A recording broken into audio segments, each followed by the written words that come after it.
सुनिए सुनिए बाबू ठीक है बोलिए नहीं खुद सुनिए ना समीकरण क्या लेके चलते, ये माई समीकरण लेके चलते हैं। अब भाजपा माई समीकरण नहीं लेके चलता है, आप माई समीकरण लेके चल रहे, आप एक टू जेड की बात कर रहे। अब क्या काम कर रहे हैं? अरे भाजपा और आप में क्या गिनती है? कोची का विकास, अरे परिवार का विकास किया। हम कार्यकर्ता आदमी हवाई चप्पल पर है, हमारा क्या विकास हुआ जी? का टाइम आएगा तो जंजीर ढकढकाइएगा मुसलमानों का कि वोट दे दीजिए राजद को, तो भंडुआ मजदूर है, आपके हाथ का कठपुतली नहीं बनना चाहता है मुसलमान। जाते हैं लोकसभा, अब बेटा को फिर से टिकट दे दिया जाता, क्या परिवार को बढ़ावा देने में लगा हुआ था राजद के लोग? उसामा हो, बारिक सिद्दीकी हो या कोई भी मुस्लिम चेहरा जो वहाँ बेलागंज में, तरारी में, इमामगंज में या रामगढ़ में उतरा हो, वो तमाम चेहरा जो था 35 सालों से मलाई खा रहा था। मनोज झा को दो मरतबा राज्यसभा भेज दिया गया, के मरतबा के बिहार के विधानसभा चुनाव में जाके राजद के लिए वोट मांगे। उनका नारा लगाते हैं, टू जेड का नारा लगाते हैं। किस बात का नारा? क्या मुसलमान बंधुआ मजदूर है आपका? दरी और झंडा उठाने के लिए पैदा हुआ है। नमस्कार दोस्तों, सोशल मीडिया में स्वागत है। जिस तरह से एनडीए ने दावा किया था उपचुनाव को लेकर और कहीं ना कहीं आरजेडी का पत्ता साफ कर दिया और एनडीए बढ़त बनाई, बीजेपी ने 2 सीट और एनडीए जो दावे कर रही थी वो दावा पूरा हुआ और प्रशांत किशोर ने भी कहीं ना कहीं आरजेडी के नाक में दम किया। तो क्या लग रहा है कि जिस तरह से एनडीए दावा कर रही थी वो दावा पूरा कर चुकी है? एनडीए का जो वोट था वो एनडीए को मिला, एनडीए की जीत हुई। ठीक है, जनता का जो जनादेश आया ये 24 के उपचुनाव में 4 सीटों पर, ये जनता का जनादेश है, इसको सभी पार्टियों को मानना चाहिए। मगर मेरा विरोध था, कल भी था और आज भी है, मेरा विरोध था कि 4 सीट था और 6 सीट झारखंड में मिला आरजेडी को हिस्से में, एक भी मुस्लिम कैंडिडेट नहीं। वहीं बिहार में उपचुनाव में एक भी मुस्लिम कैंडिडेट आपने नहीं दिया। अब माई समीकरण का नारा लगाते हैं, टू जेड का नारा लगाते हैं। किस बात का नारा? क्या मुसलमान बंधुआ मजदूर है आपका? दरी और झंडा उठाने के लिए पैदा हुआ है। तो अब तो आपको समझा दिया जाएगा। 24 अभी झांकी है, 25 अभी बाकी है, और नहीं समझ तेजस्वी तो मिट जाओगे 25 में। बोल रहे थे कि 25 का ये सेमीफाइनल है। ये सेमीफाइनल ही था सर, जो टेलर लोगों ने दिखाया, मैं इसका विरोध कर रहा था। जैसे बेलागंज में किला हिला दिया सुलेंद्र प्रसाद यादव का, विश्वनाथ के साथ झमेला हो गया वहां, मालूम है कि नहीं आपको? तो उसी तरह कितना जगह झमेला हुआ, तो समझ में आ गया आपको। ये मुस्लिम चेहरा को लेके घुमाते थे।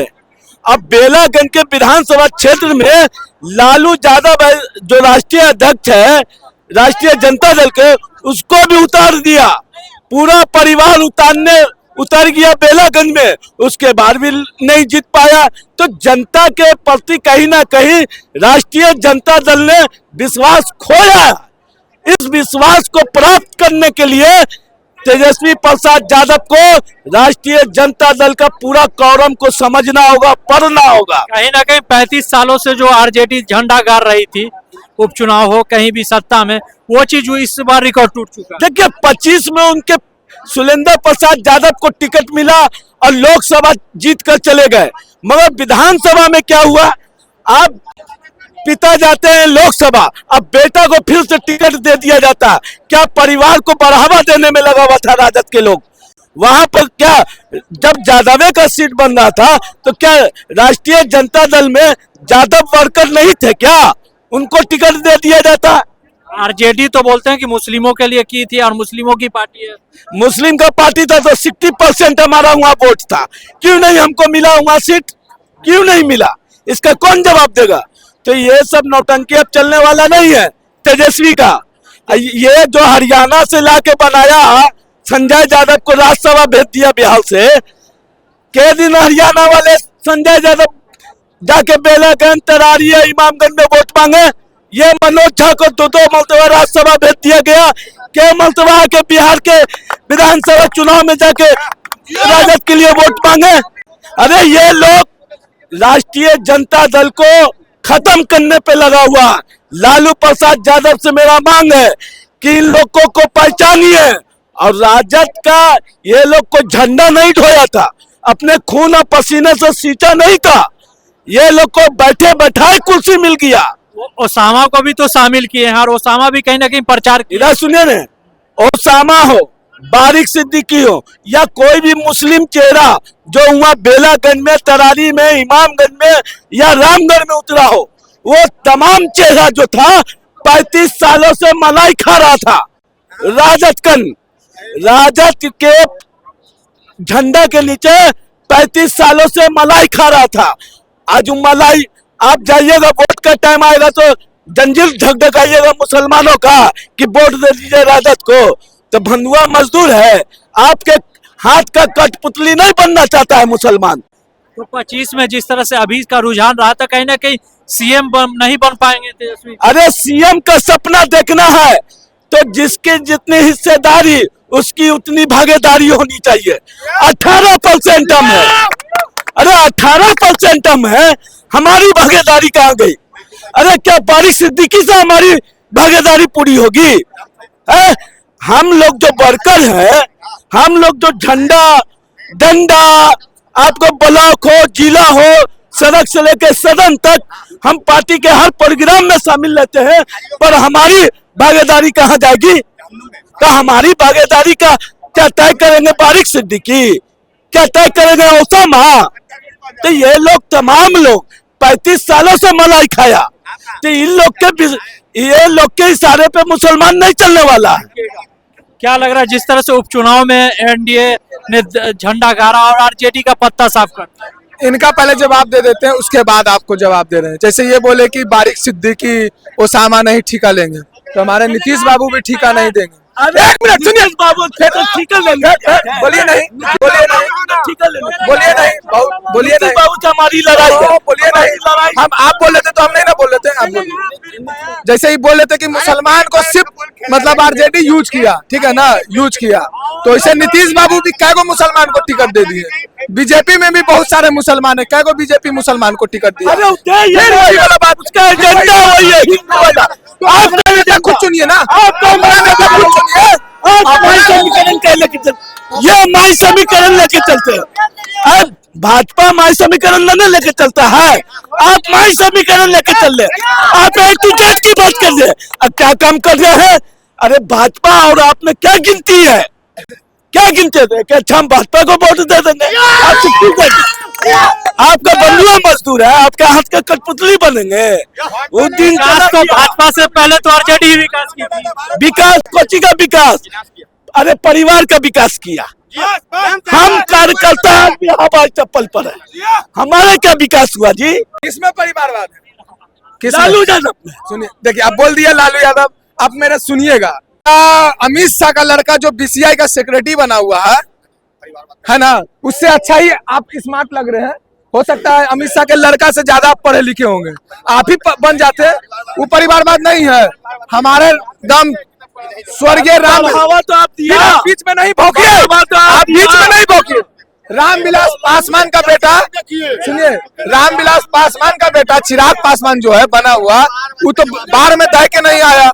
ओम बिरला की बेटी पहली टर्म में आईपीएस अफसर बन गई, मॉडलिंग करती थी, पहला टर्म में आईपीएस ऑफिसर बन गई। वो परिवारवाद नहीं है। अमित शाह की लड़की गोवा में रेस्टोरेंट चला रही है, रेस्टोरेंट बहुत बड़ा आलिशान गोवा में रेस्टोरेंट चला रही है। वो परिवारवाद नहीं है। खाली परिवारवाद दिखेगा तो लालू यादव में दिखेगा, ठीक है ना। चुनाव में कहीं ना कहीं परिवारवाद ही नजर आया। कहाँ कहाँ कितने मुस्लिम को दिया गया बता? कौन? एनडीए गठबंधन क्या को मुस्लिम को सीट दी, टिकट दिया लड़ने के लिए? ये हम पूछ रहे हैं, क्या को मुस्लिम को टिकट दिया लड़ने के लिए? मान लिया कि इंडिया गठबंधन नहीं दिया, एनडीए गठबंधन क्या को सीट दिया मुस्लिम को लड़ने के लिए? क्या को एनडीए, क्या को?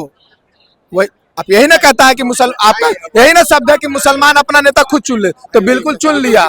एमआईएम जो चल रहा है ना, ओवैसी साहब का, देखिए हाँ, ओवैसी साहब बहुत आप बोल दिए, आप शांत रहिएगा। भाई ने बोला परिवारवाद के बारे में, बिल्कुल सही बात है। अमित शाह का बेटा जो है बीसीसीआई का सेक्रेटरी है, बिल्कुल सही बात है। आप बताइए कि हमारे देश के लोकप्रिय नेता जो है नरेंद्र दामोदर दास मोदी, पीएम का फेस उनका था, विपक्ष के पीएम का फेस किसका था? राहुल गांधी का था। तो क्या नरेंद्र मोदी का परिवारवाद है? नहीं है। लेकिन राहुल गांधी का पूरा खानदान परिवारवाद है। पॉइंट नोट कीजिएगा। बिहार का इलेक्शन ले लीजिए, एक तरफ चेहरा है तेजस्वी यादव का, एक तरफ चेहरा है नीतीश कुमार का। क्या नीतीश कुमार के कोई भी परिवार या खानदान परिवारवाद में है? नहीं है। लेकिन तेजस्वी का पूरा खानदान परिवारवाद में है। तो आप बताइए परिवारवाद का डिफरेंस। देखिए पार्टी में क्या हो रहा है, पार्टी से मतलब नहीं है, लेकिन पार्टी का जो नेतृत्व कर रहे नेता उसमें देखिए कि कोई परिवारवाद है? नहीं है। लेकिन ये लोग नेता है परिवार, वैसे तो दिखाएंगे तो आरजेडी में भी पूरा परिवारवाद है। हम मानते हैं कि बीजेपी में भी है, कांग्रेस में भी, सब में है, लेकिन जिसका फेस है उसका परिवारवाद है परिवारवाद। बोलो नीतीश कुमार का है कि नहीं है? है कि नहीं है? बताओ हाँ या ना बताओ। तुम बोल दियो, आप सुनो। जैसे ही बोला कि आरजेडी में पूरा परिवारवाद है, बीजेपी में भी पूरा परिवारवाद है, लेकिन जो नेतृत्व कर रहा उसमें नहीं। यही है ना। तो परिवार बढ़ाने के लिए भी थोड़ा सा मेहनत करना पड़ता है। अखिलेश यादव जी सदन में बोले थे, खूब रील वायरल हुआ था कि कोई छक्कों की मतलब भी छक्का नहीं मार सकता, लेकिन परिवार बढ़ाने के लिए भी थोड़ा सा मेहनत करना पड़ता है। तो हो सकता है मेहनत नहीं किए होंगे तो परिवार मेहनत नहीं कीजिएगा तो परिवार कहाँ से बढ़ेगा। और अगर मेरा बाप दादा मान लीजिए कि 2 कट्ठा 4 कट्ठा जमीन रखे हुआ, 2 कट्ठा 4 कट्ठा जमीन रखे हुआ, तो किसी और को नहीं दे देगा। मेरा ही ना होगा उन लोग के जाने के बाद, या फिर मेरा जो होगा मेरा बच्चा का होगा। वैसा ही आरजेडी पार्टी लालू यादव का था, तो उनका नेतृत्व कर रहा तेजस्वी यादव, वो दूसरे को थोड़ी ना दे देगा। वैसा ही रामविलास का भी पार्टी था लोजपा, चिराग पासवान कर रहा है। वैसा ही सबका, दूसरे को पार्टी थोड़ी ना दे देगा। बिल्कुल सही बात बोला। तो बताइए, तो फिर आप एमओयू समीकरण लेके क्या चलते हैं? हरियाणा से संजय यादव को बैठा दिए बिहार में लाके। क्या मतलब बिहार में यादव कोई नहीं है? यादव कोई पढ़ा लिखा नहीं है, खाली इन्हीं का परिवार पढ़ा लिखा है। बताइए, खाली मतलब लालू का खानदान ही पढ़ा लिखा है और कोई यादव पढ़ा लिखा नहीं है और कोई यादव मंत्री नहीं बन सकता है? बताइए कि राज्यसभा सांसद बना दिया जाए संजय यादव को हरियाणा से उठा के। बताइए वहां के यादव को, तो क्या यहाँ के यादव नहीं मन करते हैं? अब बात होता है एम समीकरण का बात, तो आप एकदम बिल्कुल सही बात है। मुस्लिमों को आप नहीं देते हैं, यादवों के लिए क्या किए भैया? कुछ नहीं किया आप यादव के लिए, और नहीं मुस्लिम के लिए करते हैं। लेकिन